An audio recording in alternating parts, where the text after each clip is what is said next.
Read all about it, there y'all. he goes. Read There he all goes. about it. Coming in from New Orleans. Tell me about it. All right, so hold on. What do you- Skankfest? What are you, sucking peanuts out of your teeth at the beginning of an international podcast? You caught me. Yes, Canada. And Denmark, I think, was one of the guys on the YouTube comments. You caught me. I didn't know you caught me eating, man. What do you got in the mug? Coffee. Wow, me too. I got my coffee right here, even though it's 4:15 here. We got to get, it's only 2:15 here. We got to get ready. By the way, who knows what's going to be left of LA when you get back? You know, there's some rain. I heard. And by rain, you get the rest of the country has to understand. I'm seeing rain forecast for 4 days in a row. That's like you look at that 2 or 3 times when you see that on your weather app on the phone when you live in Los Angeles, because it's been years since you've seen that. Not only that, but it's freezing, right? It's getting cold, man. I had a fire last night. Oh, I want to eat more of these nuts, but I'm not going to. Don't do it. Okay, so anyway, we're getting ready for rain. But you're in New Orleans for Skankfest. Now, is Tom joining you? Yes, Tom O'Neill, author of Chaos, will be joining me along with Dimple Liz. Okay. Who is an old dear friend from the Mulberry Street days. She's part of Tom's harem of women that were all in love with him and were heartbroken. And he says are still heartbroken that he's gay. Oh. And yes, he thinks that he thinks none of them moved on with their lives romantically for all the years he was with them because he was in the closet. And then none of them are more bummed that he's gay than gay men. Yes. Because they're the real losers. Yeah, because when we because when we say come out of the closet, Tom has he's cracked the door. I wouldn't say he's sprung out of the closet. Right. Oh, I mean, listen, my whole life, because of what a slob he is, he reminds me of me in college. And now worse because there's like, I know Tom sometimes listens and then he gets very sensitive, which is gay. That's the only gay part of him. But he kind of often lets himself go, and so I call him a closeted heterosexual. And no matter what, you can't get it out. He will not come out of that closet. Yeah. So he's here. I got guest passes for him and Dimples Liz, actually it is, and all of his friends have nicknames. It's like a Dylan song, you know, or like one of those Springsteen, like, you know. Oh yeah, there's British Jane, there's Dimple Liz, there's Crazy Janie and the Mission Man.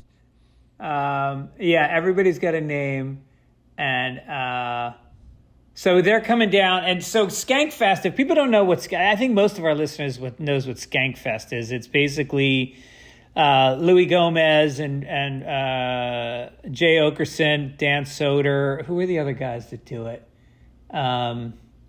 Anyway, they put on this comedy festival, and it's like the con for retard jokes.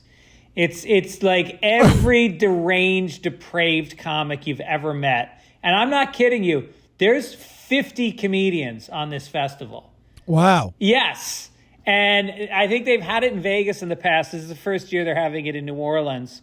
And it's so crazy because I've just got here and I walked from my car to the hotel and checked in, and 7 different people asked for selfies. It's like all these fans have come in from all over the country and they're comedy nerds. And it's going to be 5 days of feeling like I'm actually famous for a change.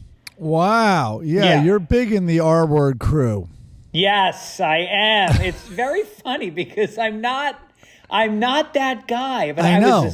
I was a Stern guy forever when I was not a New York Post lunch pail New York guy.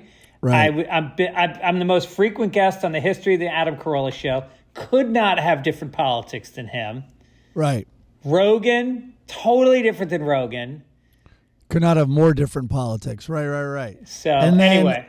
But do you still do your thing where you guess the Asian? I do. Just did it the other night. Yep. That tracks. That tracks. No, but there's a sense of irony that I use when I do jokes like that might be lacking at SKANKFEST a little bit.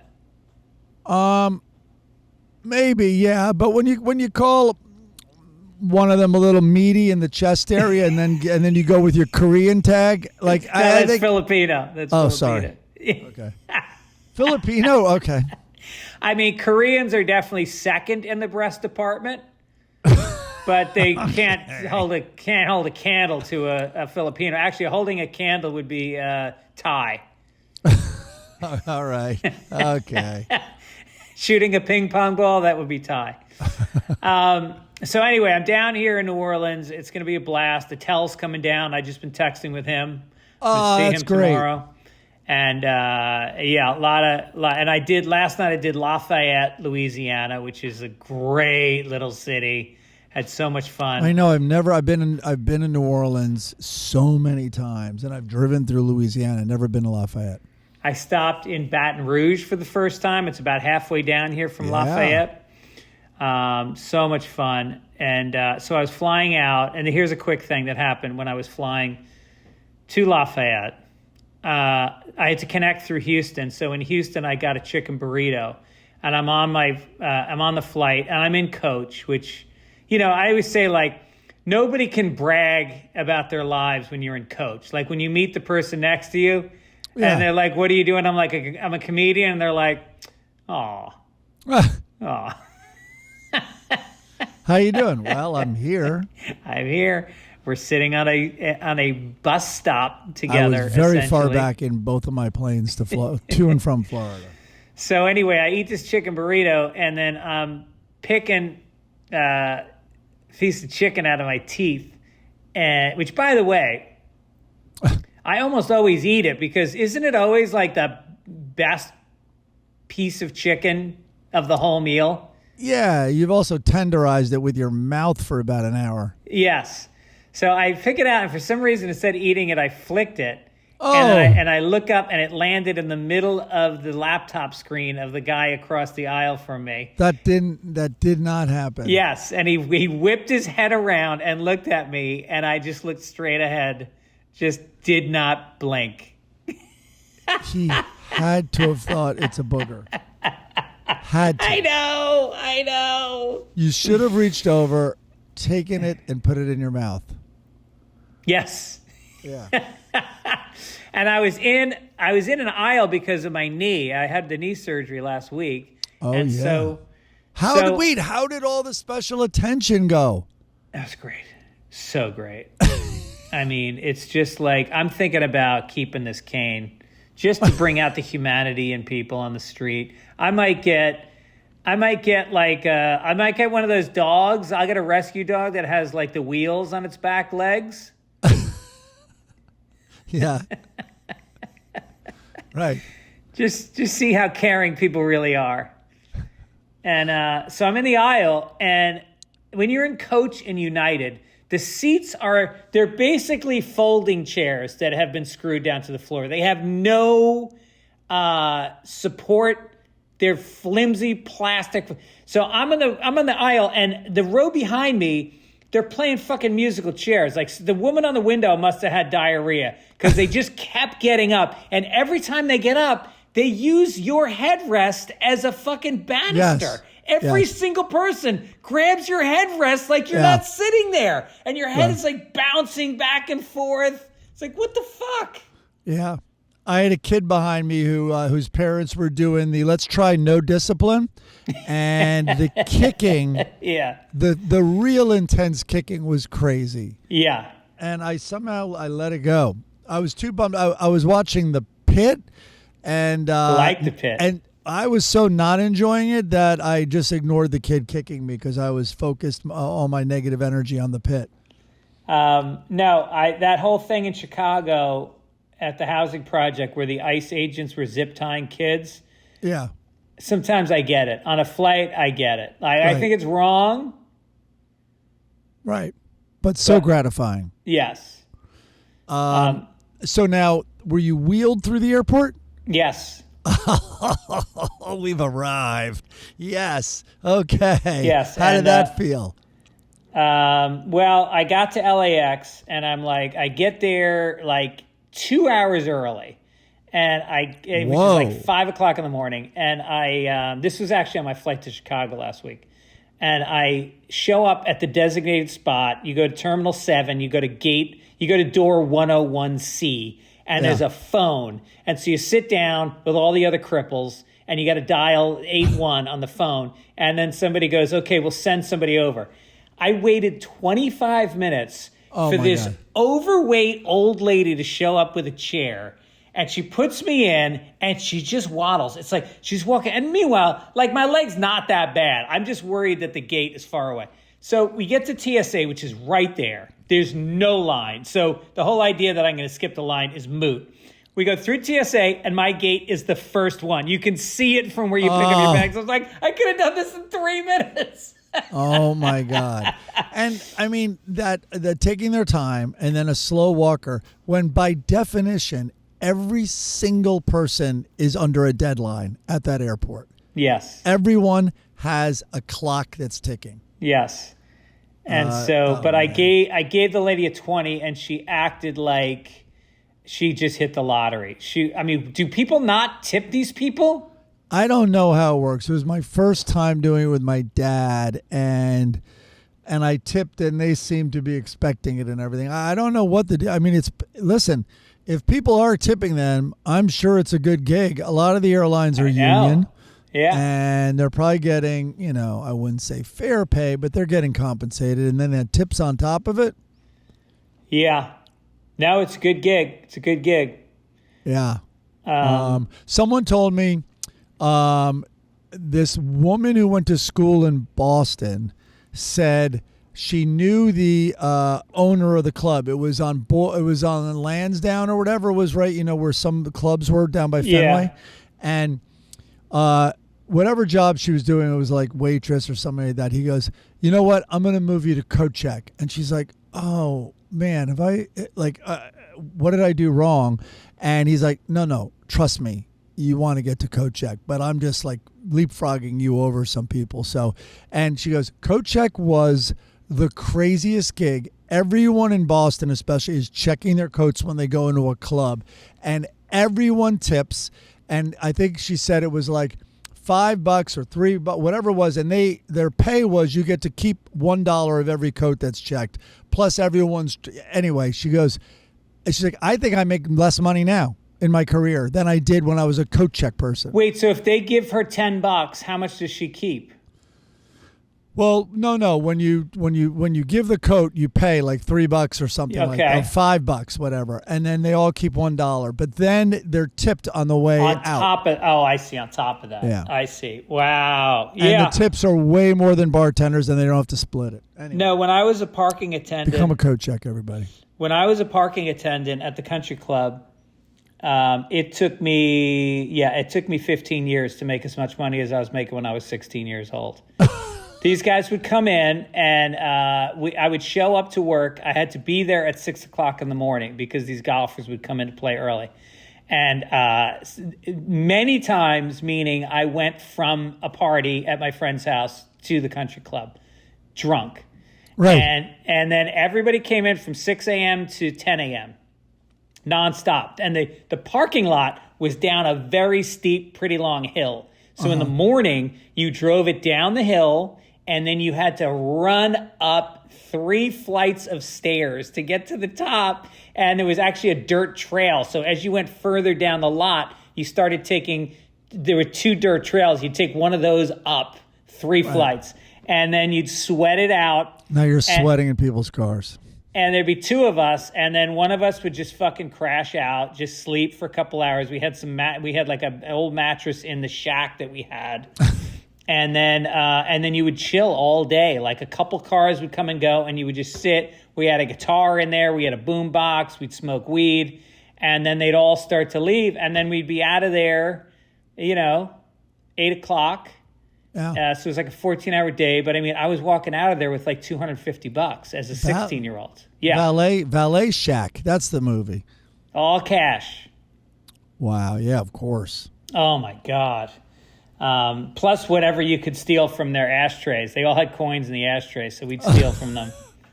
All right, what is this honked at a Waymo? I'm on my street, and there's a Waymo, and he's trying to make a left in an alley, and he just had a brain freeze. The Waymo just sat there, didn't know what to do because there was like a bin in front of him, and he didn't know to back out. And I'm honking at the Waymo, and I just thought, I'm honking at a Waymo. Like if there was ever a metaphor for my relationship to corporate America right now, it's the same thing as trying to get AT&T on the phone and having to hit buttons for a half an hour. You're just rocks into the Grand Canyon. We won't get to it probably, but down maybe next week. The New York Times conducted these interviews with people who are in relationships with AI, and they I wonder, are any of them ever getting in fights? Like, might humans learn how to be a little more even-tempered? Like you took a hard look at yourself honking at a robot. Yes. So, like, let's say my AI girlfriend's not going to have, like, abandonment issues or not going to have rage or, like, whatever it is, and they're not going to have whatever issues we have that drive them crazy. But if we do, they won't be driven crazy. They'll probably be very clear communicators. Yes. Now it'll be like if you have a blow-up doll and you're having sex with it and then you get angry at it and you pop it, you don't have a blow-up doll. Then the makeup session is getting some electrical tape and pumping it up again. Yeah. I mean, I think that's what it is we should treat our human counterparts. Doesn't sound good on the first sentence. We should treat our human counterparts as soulless robots, because what I would do is I'd be like, that's not what I said, or whatever the typical argument is. Like, well, that's not what I said, and I was blah blah blah, and then I'd be like, that's all right, robot. This is why I'm angry, and that's what you should do with a human. Right, yeah. You have to be very clear and logical. Well, and I think you would be more logical because the biggest part about fighting with somebody is you think they're crazy. Now you're fighting with somebody who's completely logical, who has been, basically educated by the AI that draws from modern psychology and everything else. So, it would be fun. You're wrong. Basically, you're wrong in every fight.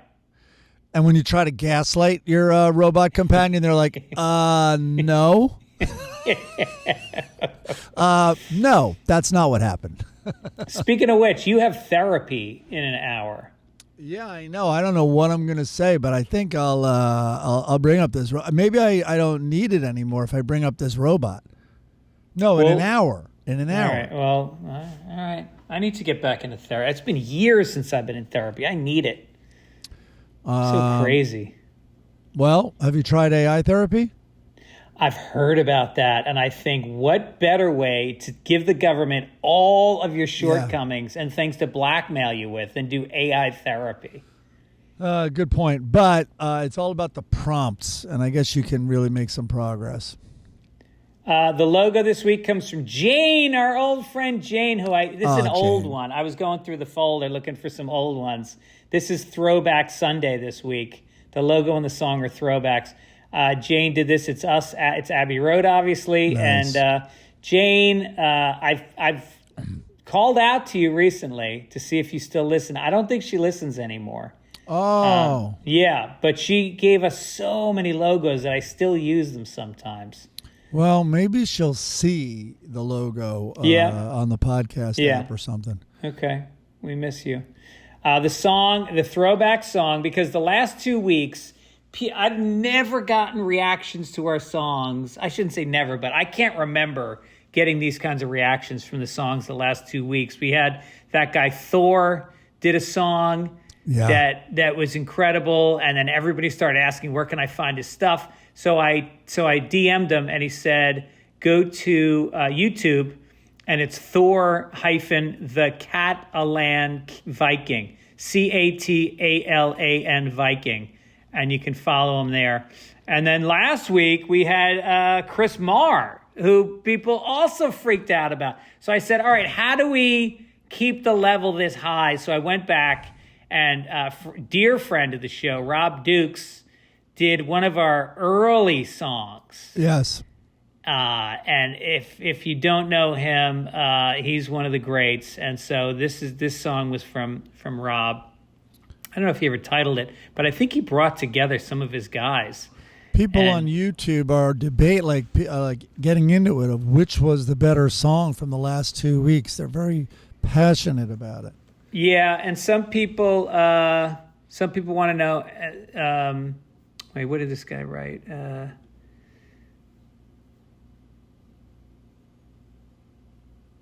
don't know. Somebody said something that, Brett Lockman, you guys are killing it lately on the theme songs. You guys should start your own American Idol of bands. The last 2 weeks had phenomenal theme songs. You guys are the Simon Cowells of the podcast world. Oh. Wow. Why don't we grab the names of the people who have been gotten the most response from our, and then like assign them like a topic to write a song on. Oh, that's good.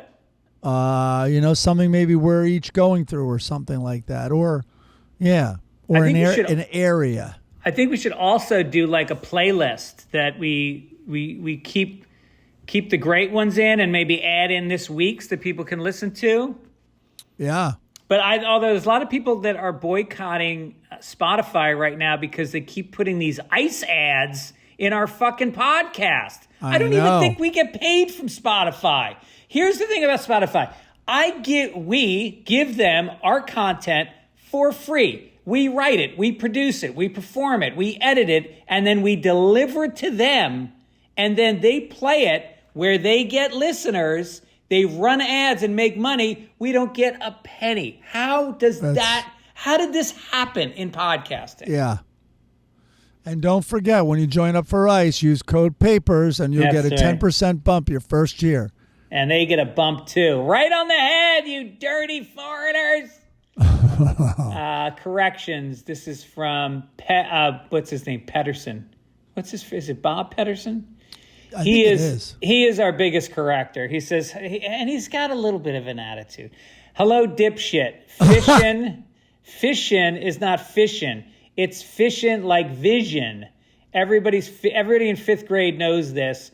So I guess it's fission, not fission. Okay. Mike, pronounce Mayor, Mike. Yeah. It's one syllable, mayor.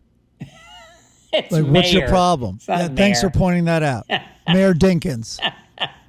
Mayor Koch. Mayor Koch is 2 syllables, including his name.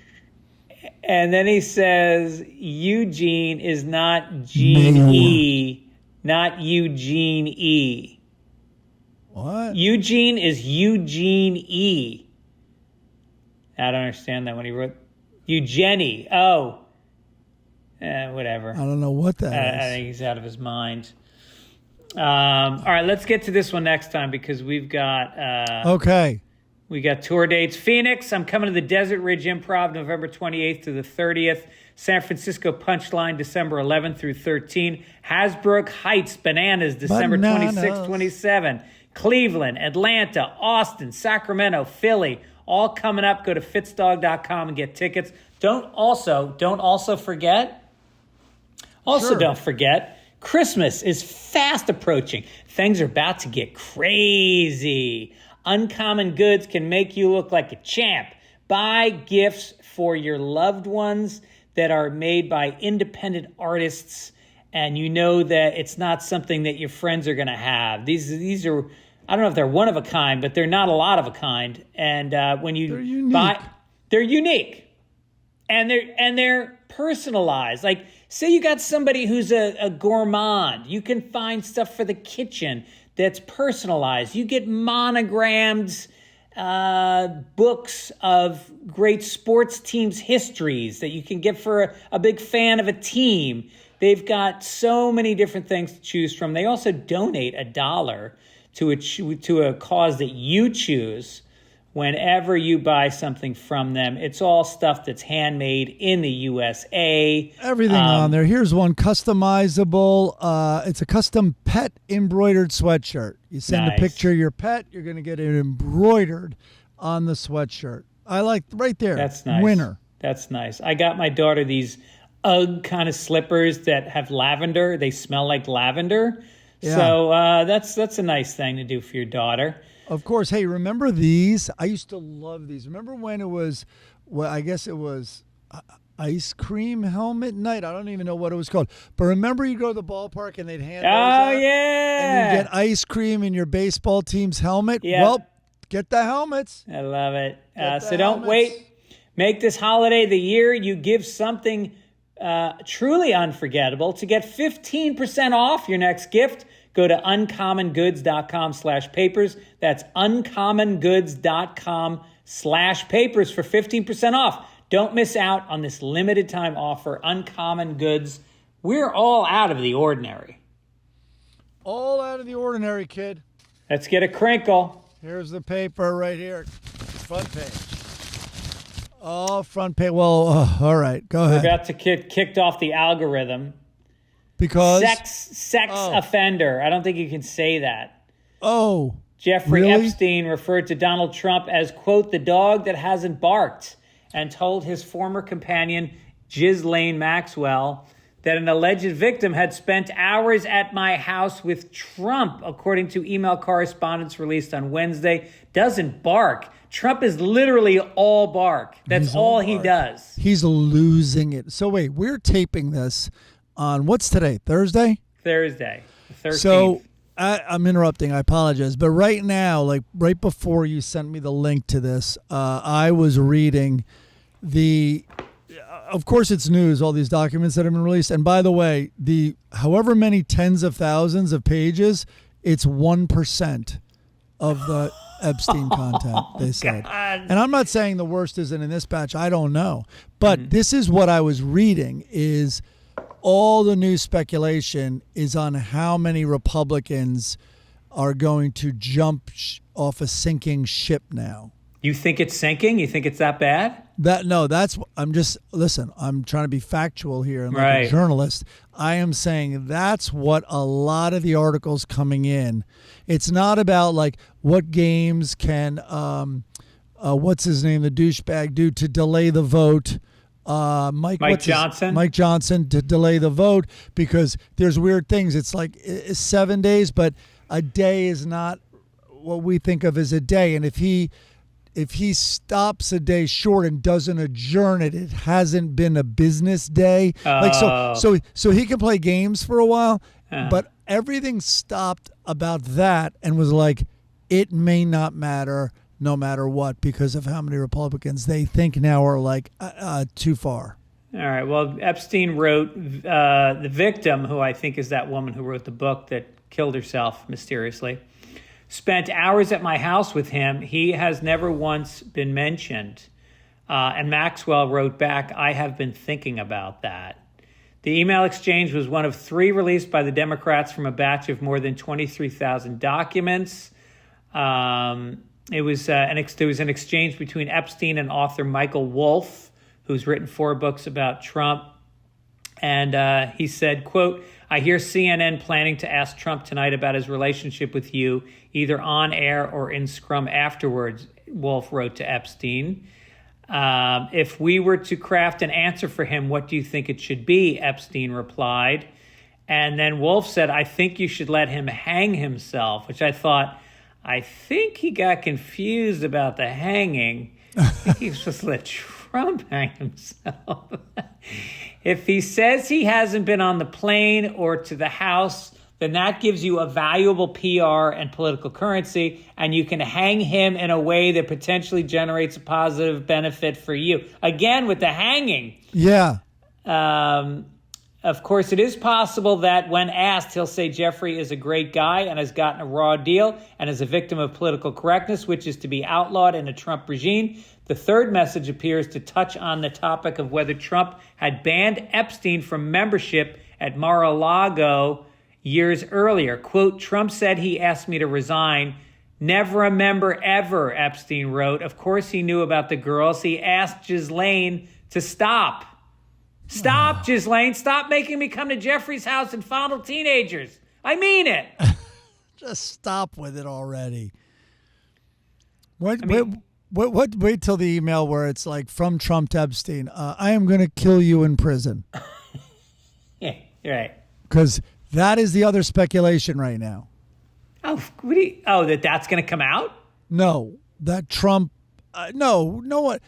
I've heard just that he was killed in prison by someone very powerful. I mean, a lot of people had motive. Oh, I bet you 80% of Americans believe Epstein was murdered in prison. No, but by Trump?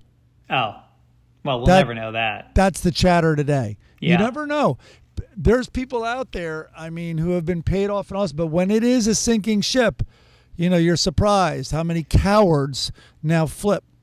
Can you imagine being kicked out of Mar-a-Lago for bad behavior? I mean, that's like getting kicked out of SKANKFEST for going on stage on mushrooms and saying retard a lot. And maybe pointing out the meaty Filipinos. They really are. They have delicate features. We don't need to hear Greg do his. Are you measuring their craniums? Mm-hmm. Okay. All right. List of 100 deadliest highways in America. So I decided to ask you about some of them. I have the list here. Boy, it's really long though. But can you guess some in the top 20? Without a doubt, the stretch from New York to New York to DC is insane. 95 north and south is, you got to go through Baltimore. You got to go through Philly. You're in rush hour.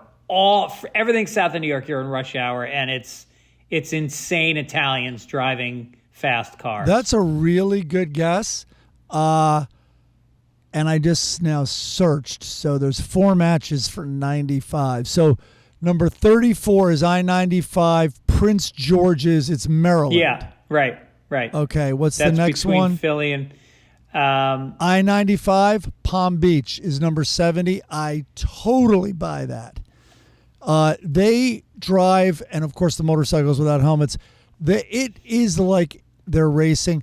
There you go. 695 in Baltimore and 495 in Suffolk. Yeah, 695 is the beltway around Baltimore. So basically 95 turns into 695 as it goes around Baltimore. Yep.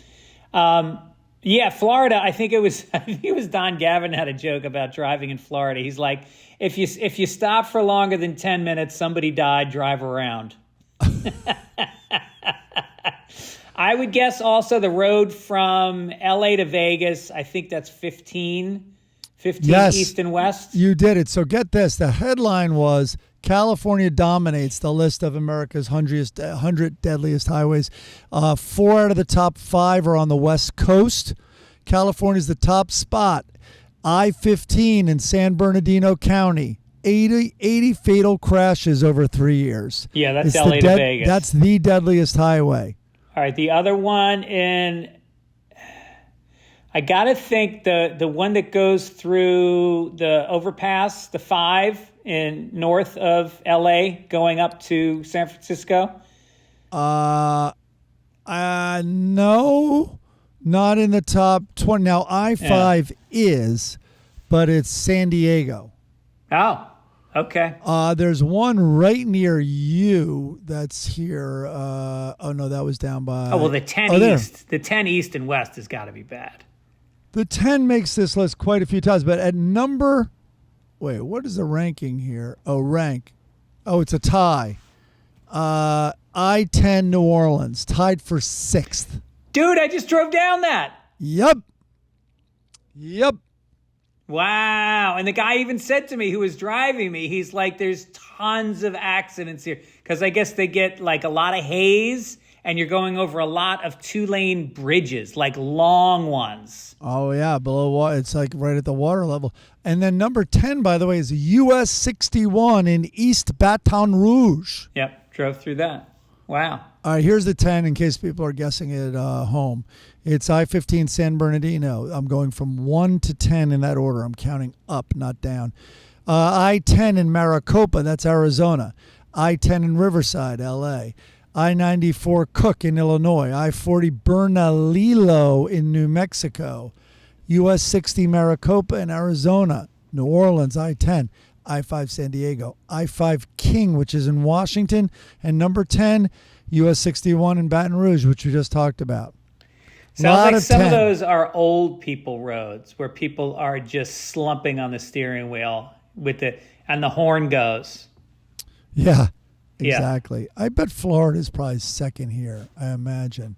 God, they drive fast down there. And all right, let's get down to the Pentagon. Horrible crap boxes, too. Okay, this is you, man. Oh, no, it's me. That's you. Trump's Pentagon name change. You know, it's fun. He wants to call it the Department of War, right? Yeah. You know, from defense. The name change could cost up to $2 billion. Officially changing the Department of Defense to the Department of War can only be done by Congress and would require, would require updating thousands of signs, rewriting digital code, and creating new letterheads, placards, and badges. One of the biggest contributors to the cost of changing the name is the digital code and rewriting it all. And the websites, as well as other computer software, unclassified and unclassified systems. So, yeah, it's cute. You know, Department of War. Yeah, so if it's the Department of War, is the Department of War still going to be manufacturing the peacekeeping missiles? Well, you know, like right. I was looking up all those euphemisms for war. Like, it used to be called bombing, and now it's called air support. Well, go ahead. It used to be called launching explosives, and now it's called lethal aid. Lethal aid. Well, one of the propaganda tricks is you name it exactly the opposite. So like the Bush administration had the Clean Skies Initiative, which was deregulating pollution. Yeah. That was a big part of it. Used to be called search and destroy. Now it's called the cleanup operation. Interrogations are now enhanced. Dead civilians is now called collateral or shields. Pacification used to be called subjugation. And this is a phrase they actually still use, mowing the lawn. Oh, it's despicable. Talking about the Palestinians, mowing the lawn. Oh, anything that dehumanizes the enemy. But I mean, just call it the Department of War, because maybe it's over in 2 days or 3 days if Trump gets taken out of the White House. I also just think at a time when you are laying people off and taking their benefits away, I think you need to look at expenditures like this and give what's the optics of this right now? About the same as the ballroom. Yep. And the bathroom and the fucking rose garden. And don't have the defense but they're getting private people to... Yeah, they're paying... Look at the private people we're paying and the favors that they're getting in return. A video of a customer berating and misgendering a Burger King worker recently went viral. Oh, I guess he called her Burger Queen. The video, shot from the customer's point of view, opens with the customer demanding to know a worker's name. The worker has a trans flag pin on. "What is your name, sir?" the customer says pointedly. My name is Lily, the worker responds. Or I guess it would be, "My name is Lily." The customer complains that Lily has called her sir too. So the woman is a customer, misgenders the woman, so then the trans woman calls her sir as well. I like it. So the customer goes, "You don't get to correct me. I will address you as what I see." Lily tried to ignore her, but the customer kept on ranting. Then the owner came out to talk to the customer. And the customer says, "I've been a patron of Burger King for many, many years," which is a lot of leverage with that brag. That's a lot of buying power you've got. Right. Well, it's Burger Person now. Yes. I don't know if you got the memo. Right. And it's not a Whopper. It's just penis.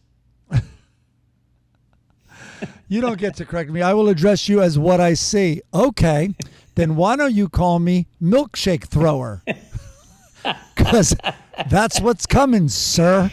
Why don't you call me under-the-counter urinator into your burger? Yeah, that's... You kind of hoped all this stuff was going away, but I guess it's just not. It just makes people so upset when they see somebody who's trans, you know? I know. I hope all these people go back into their holes. I was talking to someone the other day about how unbelievably in a bubble I was, especially like after Obama and even during the first Trump presidency. I'm just like, you know, just generally, I mean, listen, not that everything's fixed, but generally it's like, okay, we're growing up like the rest of the world on things like slavery is kind of on the way out globally. At least it's declining. And I just thought racism was far more behind us. And man, was I wrong. Oh, no, it's coming back with a vengeance. Well, it's greenlit from the top. I mean, that's what it is. So anyway, hopefully that stuff stops. Okay, you sent me this clip this week. Crypto kidnapping. So I grabbed this article because this is the one that you sent me about the dude in New York. But in looking at it, because I try to find other articles that were better written than this, it's a thing like everywhere. Really? Yeah. So the alleged 28-year-old victim. The headline is Crypto Kidnapping, How Armed Gangs Are Hunting the Internet's High Rollers. The alleged 28-year-old victim, whose name has not been released, told police he arrived in New York from Italy on May 6th and went to this guy Waltz's 8-bedroom Soho townhouse. Waltz and his accomplice Duplessis allegedly lured the man to New York from Italy by threatening to have his family killed. Once the guy arrived, he was stripped of his electronics and passport, bound by the wrists, and subjected to beatings and electric shock, according to the complaint. Jesus, sounds like the after party at SKANKFEST. Waltz allegedly carried the alleged victim to the top flight of the stairs and hung him over the edge and threatened to kill him if he did not provide his Bitcoin password. The victim told authorities... Oh, that's gonna help. That's gonna help conjure it up. Like, if I get mildly stressed, like if I think I'm gonna forget my password for a second, I can't get it. Now this guy has to remember 19 characters while being like all I need is the guy behind me in line at the ATM to move his feet, and I might as well leave. I'm not gonna think of it. Yeah, now Suge Knight's being pulled on you. Forget it. The victim told authorities the suspects forced him to smoke crack cocaine by holding him down or forcing a pipe into his mouth. Sarah Khan showed the judge a photo that she said depicted the alleged victim on fire and said the defendants would pour tequila on him, light him on fire, and then put the fire out, sometimes by urinating on him. By the way, this is what happens regardless in this 5-bedroom Soho townhouse on any given weekend. And also, the guy's Italian. You don't need to put tequila on him to get him to light on fire. Right. 8-bedroom. Are you kidding me? I'm surprised. I bet the crack cocaine was great. Yeah. Dude, I sent you this clip. It was probably 11 o'clock at night. I sent it to the whole mass text chain that we're on. I don't know why, but the video is of the guy. It's like a security camera catching a guy running up to cops, and he's in his boxer shorts, barefoot, and he's running, and he grabs the cops. And then I read the story. I have no idea why, but maybe I'm stressed out. I doubled over in bed. I thought I was going to break a rib. I could not. I was crying, and I'm showing it to Erin, and she's looking at me like I'm fucking crazy. And she just goes back to reading and leaves me to laugh by myself. And that was the first person who said you need to go back to therapy. Did you laugh when you saw the video? I didn't until I saw what they were doing to the guy, and I also thought about you and I we're like, I honestly can't remember. Please go listen to our podcast. Yeah. We can't remember names of actors we love. And this is like a 19-digit thing with ats and exclamation points. Oh, my God. All right, so the Housekeeping Olympics showcases best of Las Vegas casino hotels.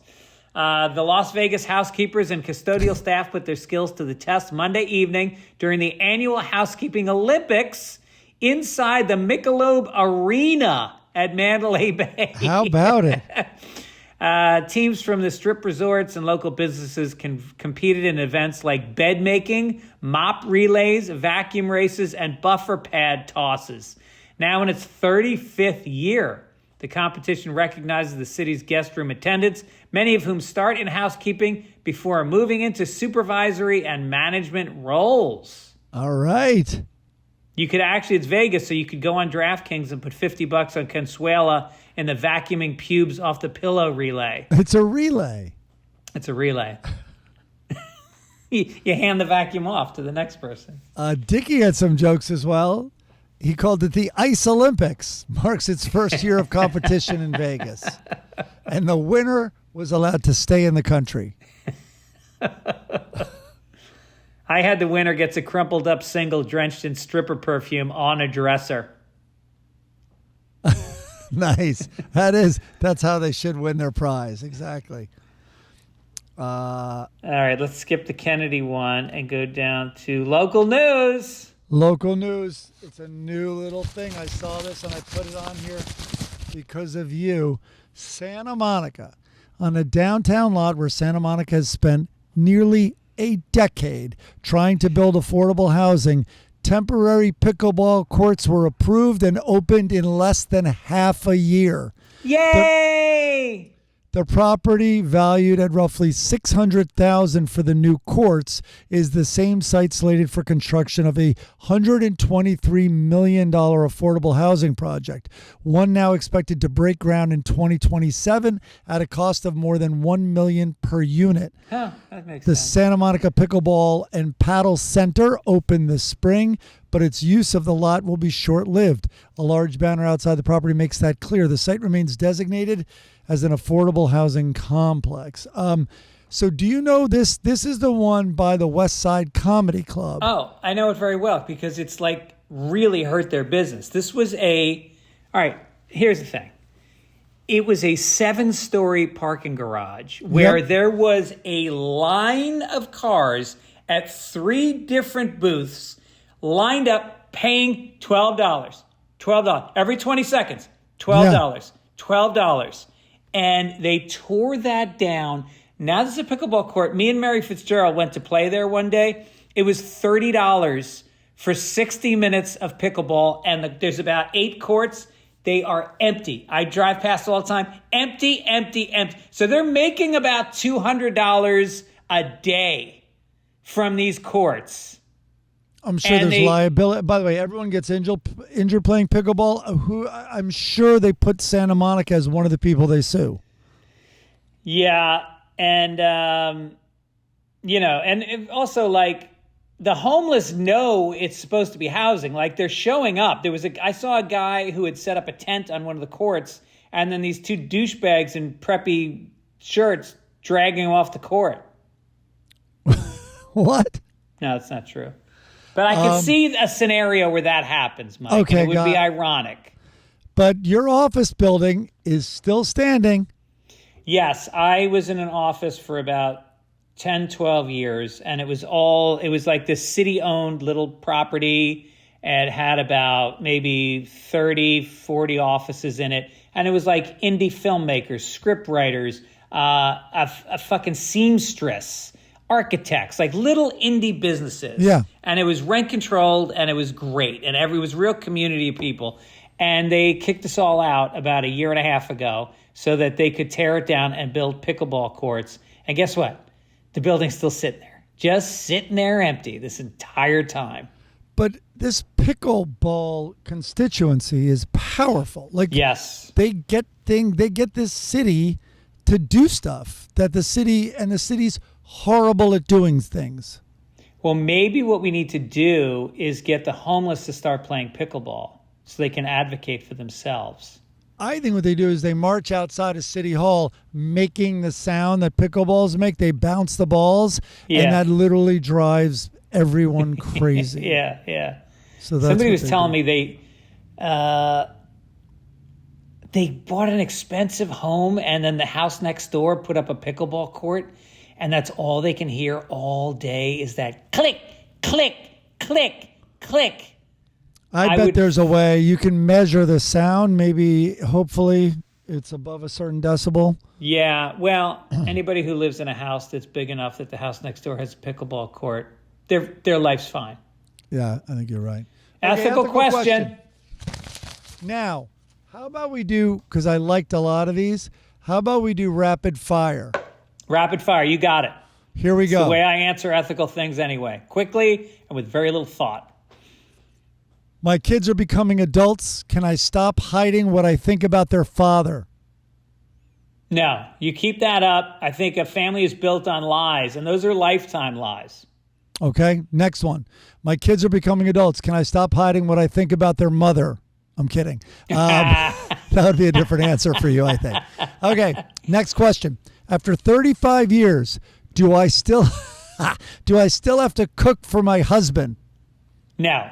Ours transitioned once the kids grew up, my wife was done. I cook most of the meals now. I think that's cruel. I think that's like having a bird feeder, which keeps the birds from flying south. And now they've stayed. And now when it's freezing and too late to fly south, that's when you cut off their food. Yeah. You've already made them useless in the real world. Yeah. The husbands, I mean. Yeah, they can't even fly anymore. Okay, next one. Should I warn home buyers about the wailing neighbor who apparently is wailing like, pickleball, I fucking hate it? No, that's why we're selling my daughter's car right now, and it has some things that are not right, like the air conditioning, the panel that shows the temperature. It doesn't show up, so you have to just guess the temperature and turn it. I didn't have to tell them that. They would never notice that, but we're telling people that. We're telling them that the catalytic converter may need to be replaced. Like, I could never sell somebody something that was misleading.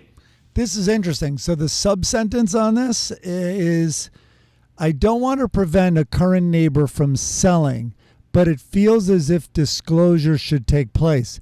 Now I'm thinking the person writing this is the wailing neighbor. Oh, I see. It's not. It clearly isn't. But I guess there's a third neighbor, a third person in this equation.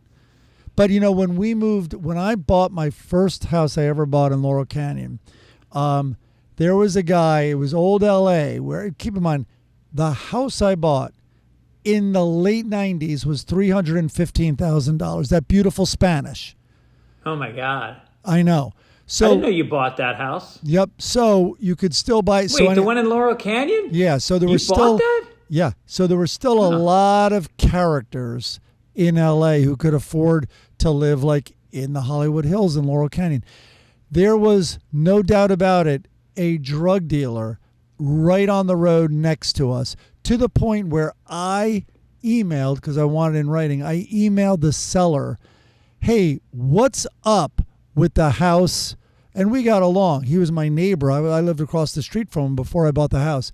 What's up with that neighbor and all the cars coming in and then screaming sometimes? And he's like, he did the right thing. He's like, I don't know what you're talking about. He clearly knew what I was talking about. I'm remembering that house now, and I think I know why you only paid $315,000. You needed to have the quadriceps of an Olympic sprinter to get to your front door. It was so steep, and it was 2 stories, right? There was like, you went up 1 story, and then you were on like the patio, and then there was another story to get up to the living area, right? Yep. Yeah. Well, we're kind of 3 stories, yeah. It was kind of like when you used to park cars at the club. All right, let's do entertainment. Here we go. I don't have any jokes for this. I just love the details. The headline is South Park ups the ante with graphic Trump Vance sex scenes. South Park mocked the Trump administration harder than ever this week with one of the most shocking, not safe for work scenes of the season. Sarah Not Sorry features babyface J.D. Vance confessing his love toward President Trump, which Trump reciprocates by having sex with him in the Lincoln bedroom. "Oh, boss, it's so big," Vance says at one point, staring down at Trump's canonically teeny tiny penis. The sex scene came after weeks of Vance's character seemingly scheming against Trump, working behind his back to guarantee the abortion of Trump's upcoming baby with Satan. That is called fuck you money right there. Yes. Totally. Oh, my God. I know. I mean, they are just meanwhile, like they took the Charlie Kirk episode down. What is it about Charlie Kirk that even these guys won't fuck with? But what do you mean they won't fuck with? Didn't they? There was an episode mocking Charlie Kirk, and they took it down. I think they made it. They made it prior to him dying, but then they took it off their website or their channel after he died. Oh, I didn't know that. I didn't know what you were saying. Yeah. No, because I think if he's brutally killed like that, no matter how he was brutally killed, if he was brutally killed like that, I didn't see the episode, but there might have been some stuff that they probably felt like, all right, enough. Like he was brutally killed. Like, right. And now we're talking about punching down. All right, speaking of punching down, let's go to Florida. Here we go. Where I just was in crazy Florida. Florida driver clocked at 107 miles an hour and says she just wanted to get to Little Caesars before it closed. Yasmin Arazo, only 21 years old, allegedly hit the triple digits in her Kia. Kia likes this. Just minutes to midnight, her local eatery's closing time. And while flying northbound on U.S. Highway 19 in Palm Harbor, north of St. Petersburg, where the posted speed limit is 55. I mean, what an ad for Little Caesars also. I know. I'm not buying this at all. A Kia went 107 and someone raced to eat at Little Caesars. Yeah. Both unbelievable. You don't rush to Little Caesars. You're usually kind of resigned to eating there. It's like you're usually shuffling in because you have no other options. I'd believe it after Taco Bell, where you're then going to run for the bathroom, not the border. You're going to maybe the border if that's the nearest bathroom. But all right, let's yes. Can you imagine what it felt like inside of a Kia going 107 miles per hour? It must have been like the space shuttle breaking through the atmosphere. Yeah. Is there an ejection? I'd be looking for the ejection button, like the seat. Okay, we're going to make America Kentucky again. Kentucky, this is a positive story, people. Kentucky man wins $58,000 in second lottery jackpot in 5 months. It comes about 5 months after his first win, where he scored $30,000 on a Kentucky lottery instant play. He told lottery officials he had eased off playing, because he won and he eased off the playing. But that changed when he found out his mom won $3,000 playing online. He said he was packing for a family vacation when he decided to wager $5 on Bluegrass Bucks Hot Hit Jackpots Instant Play Game. That's a long title. Yeah. And the $5 scored him $58,000. Well, yeah. Is that? Oh, I was about to get off. I don't know what they means by that. I think he means he was online betting. I guess you can go online and do the bets off the website, which is very frightening. And it was the next one, and I know the government's doing this, and it was the next one that I got the jackpot, he said. Skaggs won the $57,947.26 progressive jackpot, taking home a check for almost $42,000 after taxes. It says here he kissed his wife for about 2 minutes. And then she said, "This is the second time he has won. My brother is one lucky son of a bitch." All right, Kentucky. You just got Fitz-dogged. You just got Fitz-dogged. All right, let's cut it down. We're running out of time. Let's cut it down to... This day?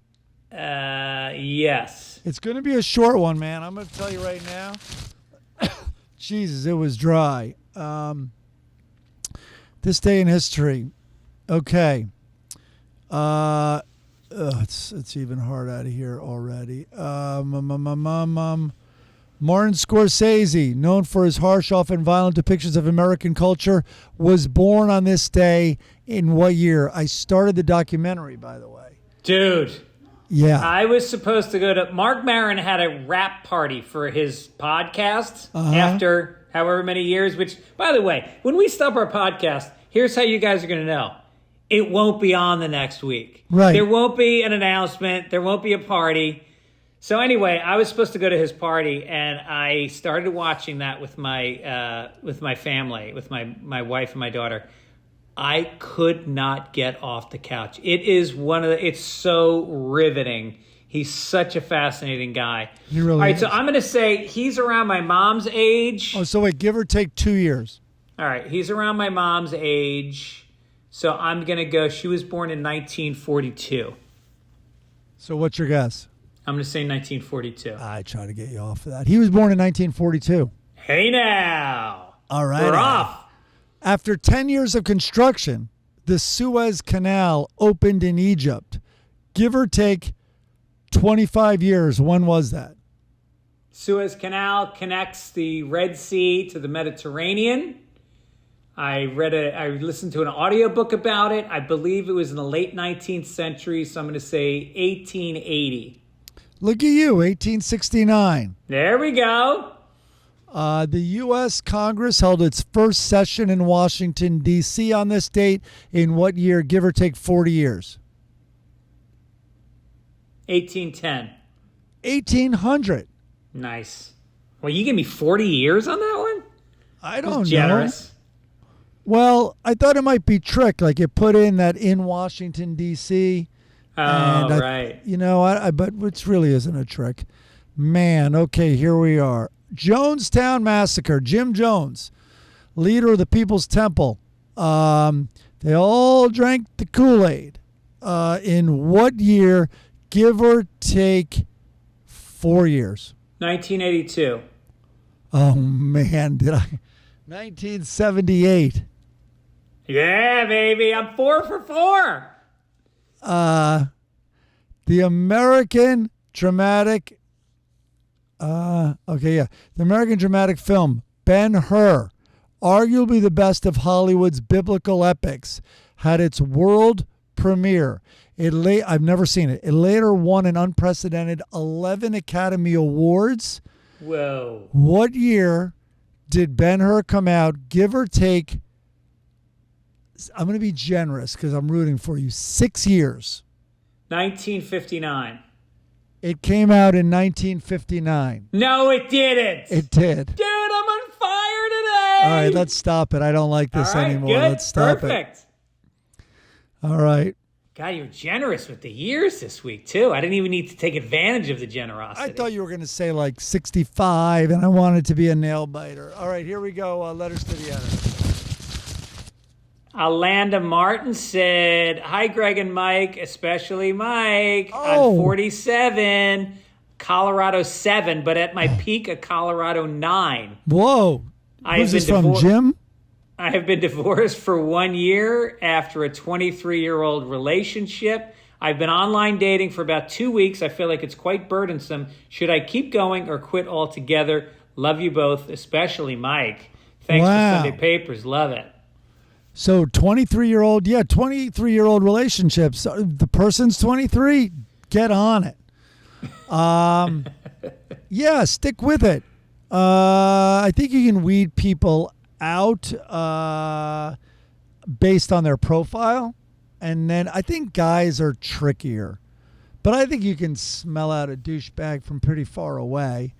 There's also, you could have a phone call before you meet.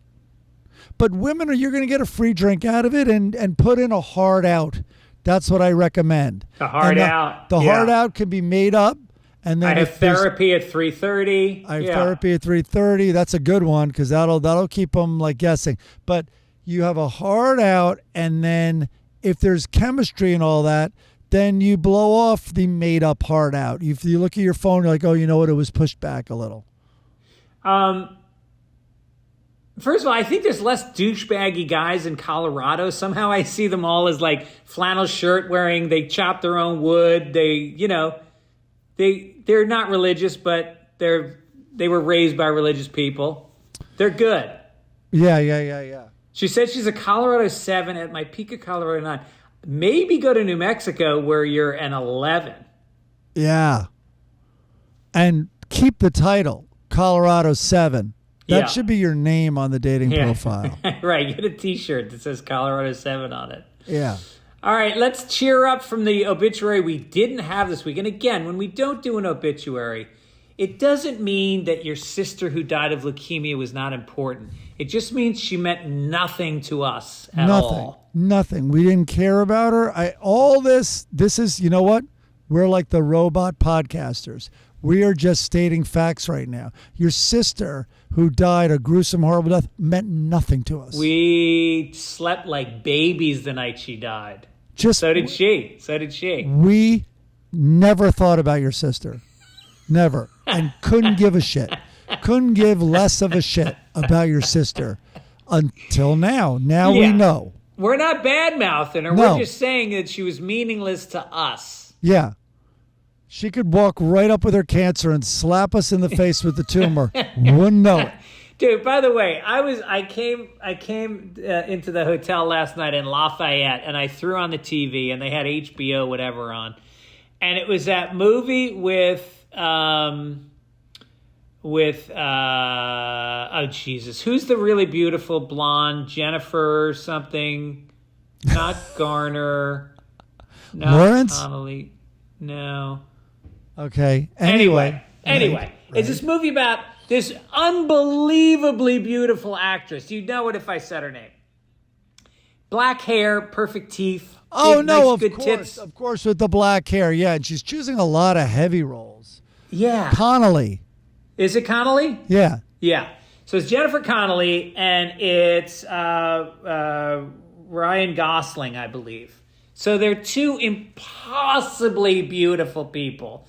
And they get into a relationship, and she has Parkinson's disease. Like, who pitched this fucking script? So she's got Parkinson's, and her hands are starting to tremble, and she's sick, and they've just met, and so they agree to date but not take it seriously. And then, of course, he falls in love with her because they're having sex, and so and then she makes it difficult to stay with her because she doesn't want to drag him through it, and so they break up.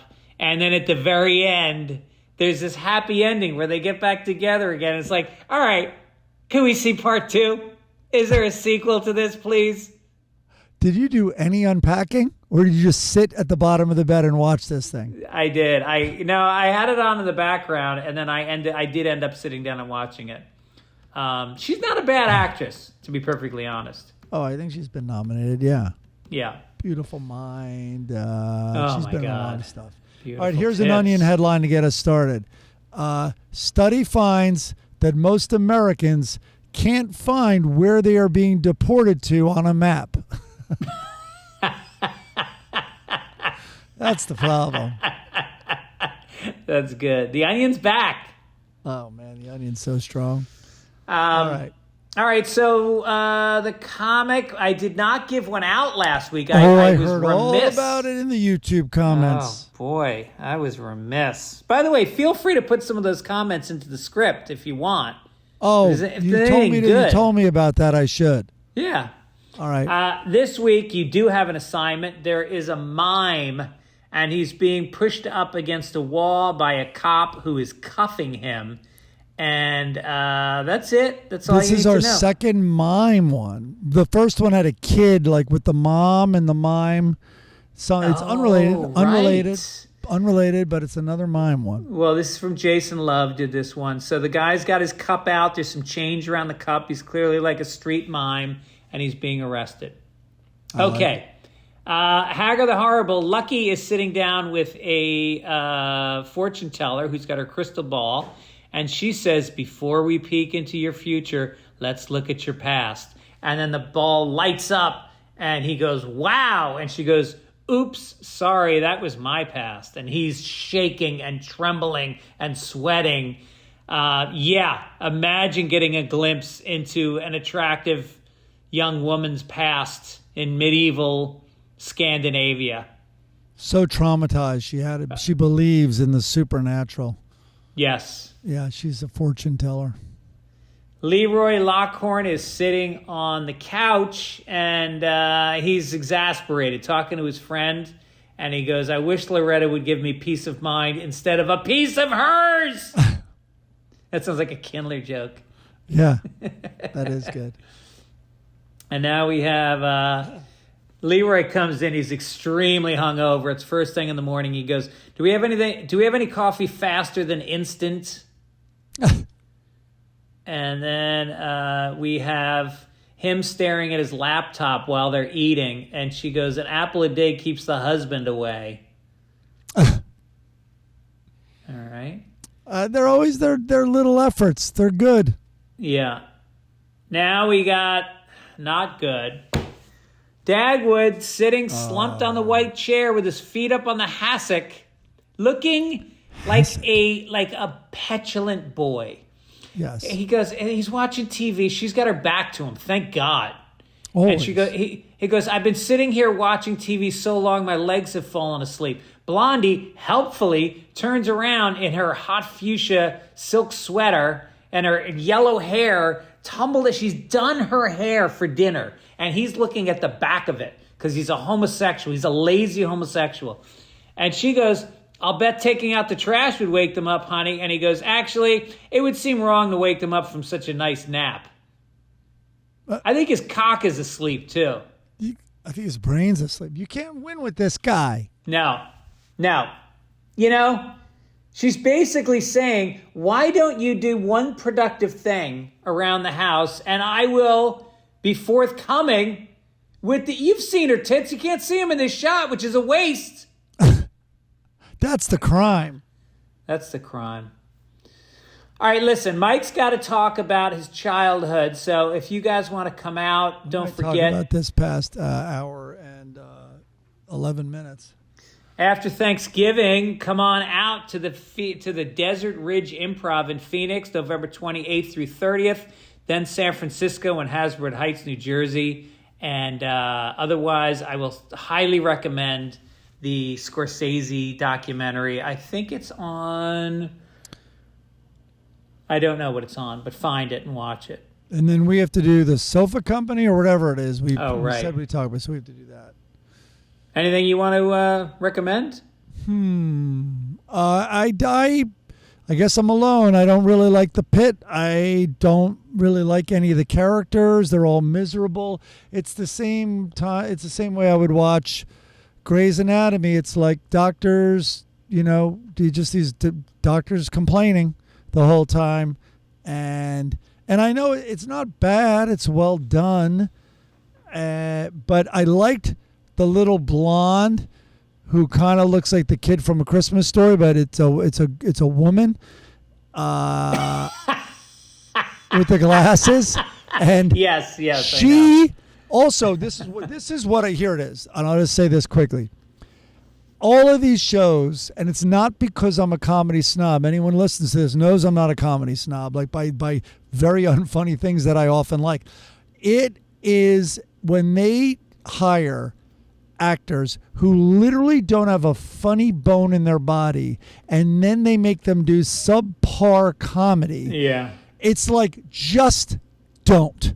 Yeah. Don't have the old woman wheeling around doing her bullshit. Stay on the point then. Stay on the drama you've created. That's what you do well. You don't do comedy well at fucking all. It's so off-putting, and you don't need it. Yeah. You don't need the fucking witty, punny banter. Yeah. It's horrible. It's horrible in every hospital show. I think it's a watchable show. I agree with you. It's not great. I do like the woman who's in charge of the interns. She's like sort of the office manager type woman. She's great. She's great. Who, the blonde? I can't remember. She talks like with a sassy, and I hate her. Yeah, I hate her the most. I hate her the most. She's like, what's going on there with that? So you're talking. It's like, shut the fuck up and get back to your station. All right, listen, Mike, say hi to your therapist. Let me know if you need notes. Now I know what I'm talking about. I'm going to talk. I'm going to spend 45 minutes in therapy talking about the pit. He won't know what hit him. I'm going to send you bullet points for your session if you need some. All righty. All right, we'll talk to you later. Take it, Ish.